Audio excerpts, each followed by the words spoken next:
آج کچھ کالے کول پہلے یہ ہے، بلکہ یہ سچ پوچھیں تو ایک سوال ہے جس کا جواب مجھے بھی نہیں سوجھ رہا کہ کسی ڈوبتے ہوئے کو بچاتے ہوئے خود ڈوب جانا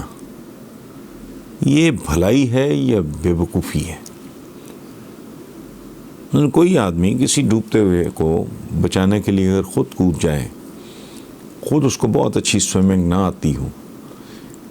یا آتی بھی ہو تو جو ڈوب رہا ہے وہ اتنا کلمزی ہو، اس کو جپائی مار لے اور وہ بندہ خود بھی بچاتے بچاتے اس کے ساتھ ڈوب جائے، ان دونوں میں مقصد یہ ہے کہ زندگی میں بعض اوقات ایسی سچویشن ہوتی ہے کہ انسان کنفیوز ہو جاتا ہے، فیصلہ کرنا مشکل ہو جاتا ہے کہ فار اینڈ اگینسٹ اس کے حق میں بھی دلائل ہوتے ہیں، اس کے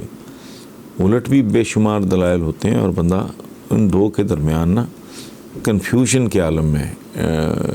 وقت ضائع کرتا ہے بے شمار کہ میں کروں یا نہ کروں۔ اچھا، اگلا کال ہے یہ اس طرح کی سوچ میری کافی سالوں سے نا بہت زیادہ میرے پہ حاوی ہو گئی، وہ ہے کہ موت ہمیں زندہ رہنا سکھاتی ہے۔ جو آپ کو ماں باپ نہیں سکھا سکتے، جو آپ کو اساتذہ نہیں سکھا سکتے، ماحول نہیں سکھا سکتا، قانون نہیں سکھا سکتا، سزا کا خوف نہیں، انسانی سزا کی بات کر رہا ہوں، کا خوف نہیں آپ کو سکھا سکتا۔ جب بندہ اپنے انجام کے بارے میں سوچتا ہے کہ، اور نارملی پریکٹس ہے یہ، ایسا کوئی انسان نہیں ہے دنیا میں جس کو یہ خیال نہ آتا ہو کہ جی یا یہ کہ جی موت کبھی نہیں آئے گی، نہیں، لیکن آدمی کے نا دھیان میں یہ بات ہوتی ہے، سم ہاؤ اندر ہوتا ہے کہ ابھی نہیں آئے گی، یہ نہیں ہوتا کہ کبھی نہیں آئے گی، ابھی نہیں آئے گی، تو وہ ابھی نہیں آئے گی کے چکر میں وہ چلتا رہتا ہے۔ تو کوئی شے جو آپ کو نہیں، آپ کے اساتذہ نہیں سکھا سکتے، سو ماں باپ سے لے کے، اسکول سے لے کے، گھر سے لے کے معاشرے تک جو کچھ آپ کو نہیں سکھا، وہ موت کا خیال، میرا خیال ہے بہت سی چیزوں میں انڈلج ہونے سے آپ کو روک سکتا ہے۔ اگر ہم انجام بندے کا اس کے سامنے ہو تو بے شمار چیزیں بہت معمولی اور حقیر لگنے لگتی ہیں۔ اچھا، پھر ایک یہ میرا تو ذاتی تجربہ بھی ہے کہ زندگی خواب، خواہش اور خوف کو ہینڈل کرنے کا نام ہے۔ اسے آپ فن کہہ لیں، اس کو آپ سائنس کہہ لیں، اسے جو مرضی لفظ، خواہش، خوف اور خواب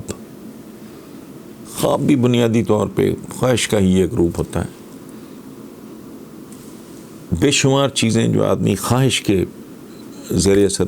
زندگی میں کرتا ہے یا خوف کی وجہ سے، غربت کا خوف، بیماری کا خوف، یہ بے شمار چیزیں، ان چیزوں کو توازن کے ساتھ ہینڈل کرنا،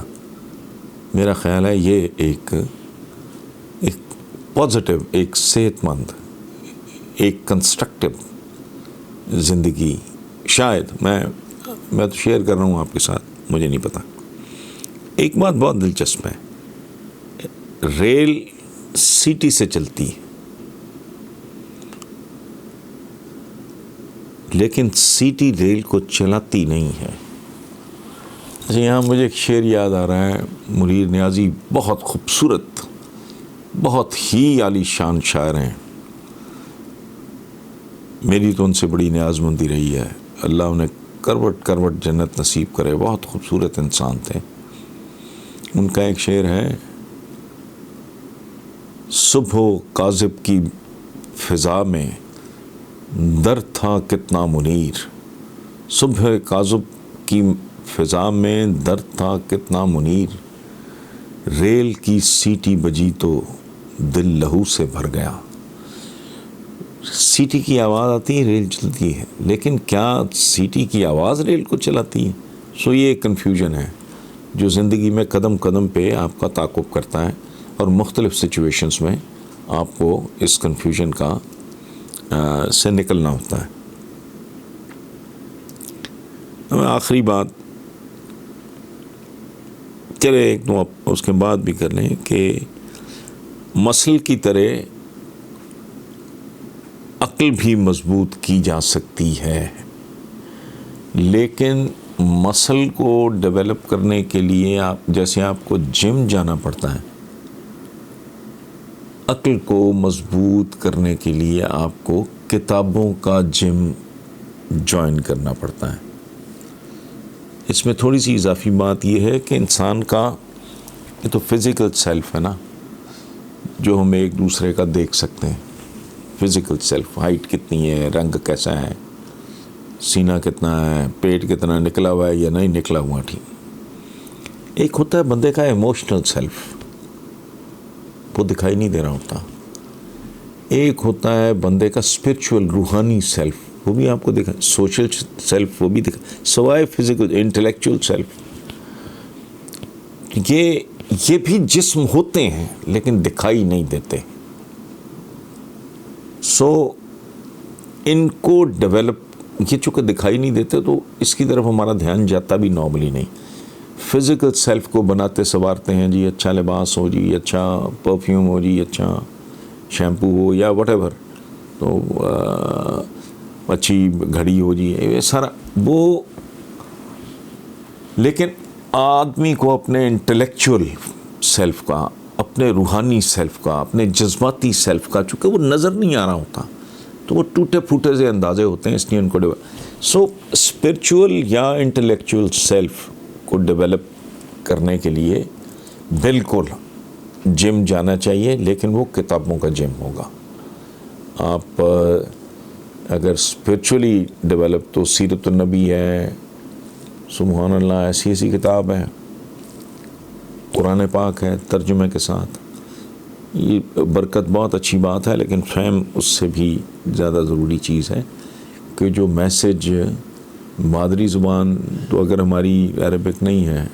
تو وہ تو کوئی ایسی بات نہیں، اچھے سے اچھا اردو انگریزی، میں نے خود اپنے بچوں کو پہلے 1 بار 2 بار 3 بار عربک میں، پھر انگلش میں،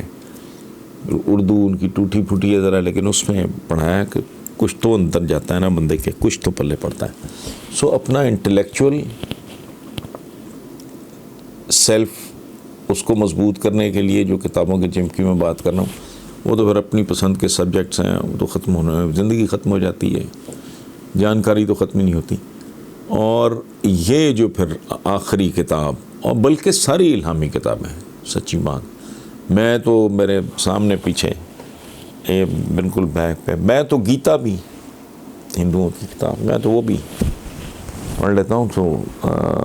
اور آخری بات یہ کہ جوانی میں بڑھاپے کی تیاری کر لو، یہ جملہ برائے جملہ نہیں ہے۔ جوانی جتنی محتاط گزری ہوگی، جتنی متوازن گزری ہوگی، آزما کے دیکھ لیں، بزرگ کہا کرتے تھے، بڑھاپا اتنا ہی سہل ہو جائے گا، بہتر ہو جائے گا، اتنا ہی آرام دہ ہو جائے گا۔ سو کی از اعتدال، بیان عربی۔